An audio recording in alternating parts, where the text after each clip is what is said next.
people to see the dialogue sort of unfold, you know, in what way do the different guest curators, selectors, powers, you could say, how through our work, I would say that we are trying to create a space, like we discussed a little bit also before, a space of experience where we call them platforms, but it's not necessarily a platform per se, but it's creating a space where exchange of knowledge and of information can take place, and not just for the sake of information, but for the sake of what it is that establishes a space where people can gather around certain issues. It's also challenging to work in a museum, but it has a collection which we are not familiar with because of language barriers, you know, communication. And I think in general, you know, the art world is, I would say, quite Western oriented. So, and for us this was quite unknown.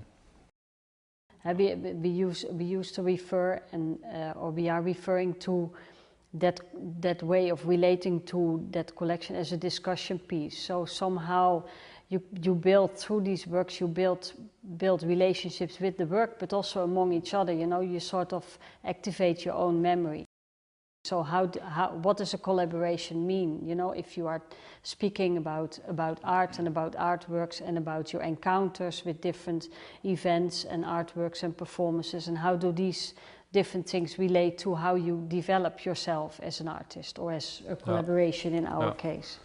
So like when we made this selection of 150, we were also asking ourselves, like many artists here also ask themselves, or people, like, who are we to decide what is this? You know, if we select 150 works, like, why would the public care if that's maybe a discussion between us? No, we make a specific selection because of our collective history somehow, but what would other people do? No, maybe younger people, or maybe people from another totally other generation, of people from a totally other background, you know. So different professional backgrounds, maybe also sometimes different cultural backgrounds, and certainly different generational backgrounds, to sort of also investigate the value of selection, the value of a collection for now, but also maybe for people in the further future.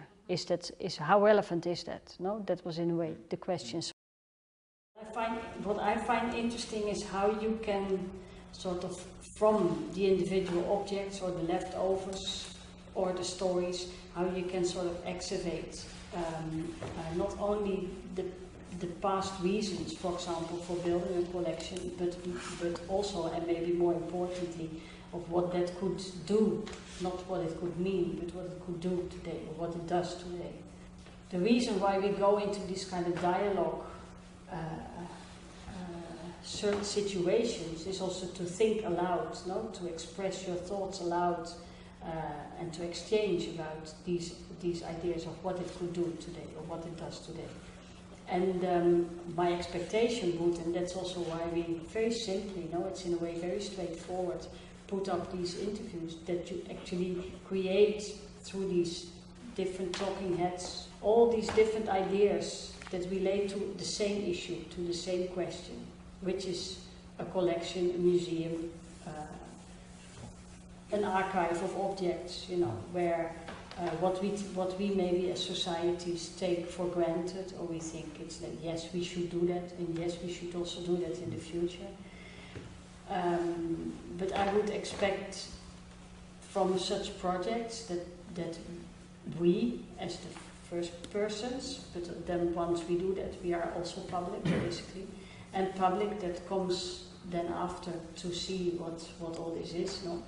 That they also start thinking or questioning or speculating, why do we do this? I think it's very interesting to hear how people analyze works, and how they do maybe relate to themselves, because it's totally different each time. And I think that's for us also very interesting to really understand how people see art and what does it do to them, because normally you don't hear these voices. Recent investigations, you know, were that people, the public, on an average base, spends 3 seconds in front of a painting. And then they go to the, or any photograph or whatever, no? So they look, 3 seconds, and they go on. So if as artists, if we can create situations where people spend more time, basically. But once you spend more time, or maybe when you come back one more time, or when you come back one more time again, and you see, for example, his photographs in another context than where you know. So if that changes, no, then actually works may grow, or you can sort of grow with works. I think it's really important that all of us, and that's not only in this space, but also outside in the street, that people don't think too much for granted, because it's gone before you know it somehow. So that's maybe my reason to do these things. And the title came from Ramon Chavez. His parents were married the same way. His father was in South America, and his mother was in Europe. And through Spain or something, through a war in South America, they couldn't be together, and they wanted to get married. So they were married, we call it by the glove. So that's married by powers. It's in a way... it's a delegation of the marriage. You know, there's somebody who says yes there and somebody who says yes there, and there's witnesses, and that's sort of okay. No, that's enough. So it's really marrying by delegation. So you gave the powers temporarily, you give the powers to another to say yes. You know, the other one is there and he says, "Do you want to marry me?" The one says yes, and then the other one. So it's really performative. Yeah.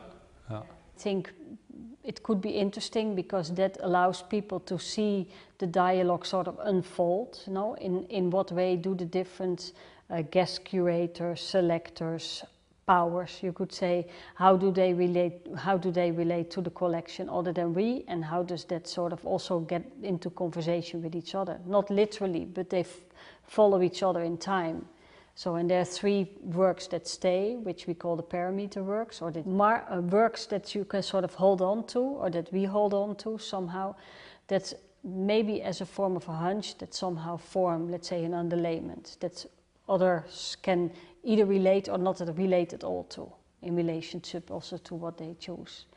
And so these 3 markings will continuously be there, but they will be there in different configurations because the rest of the works are totally different every time. For me, it's really important what art can do, and not so much that, I don't believe so much in that the artist can change the world. Sometimes there's a lot of pressure on artists because they are sort of the truth tellers or something, or they bring the message or whatever, no.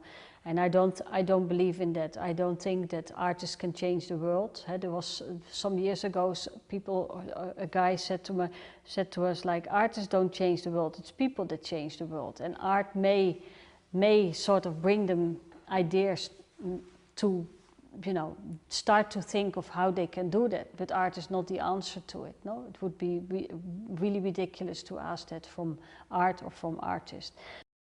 It still will be a place where people can freely think and express themselves, you know, because that's also becoming more limited in the surrounding outside in public space, that you can't do, or you can't say, or you can't take a photograph near the Blue House. You know, you were saying, are we living in democracy?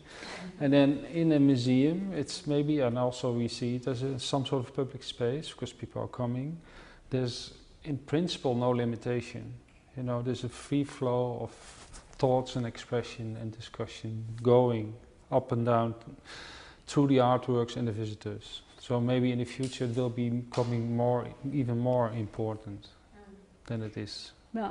And if you sort of maybe describe it as some kind of a niche space, because it's not huge, even if a museum is big, and then art can help with that, or can sort of create these kind of weird environments where maybe things are different than outside somehow.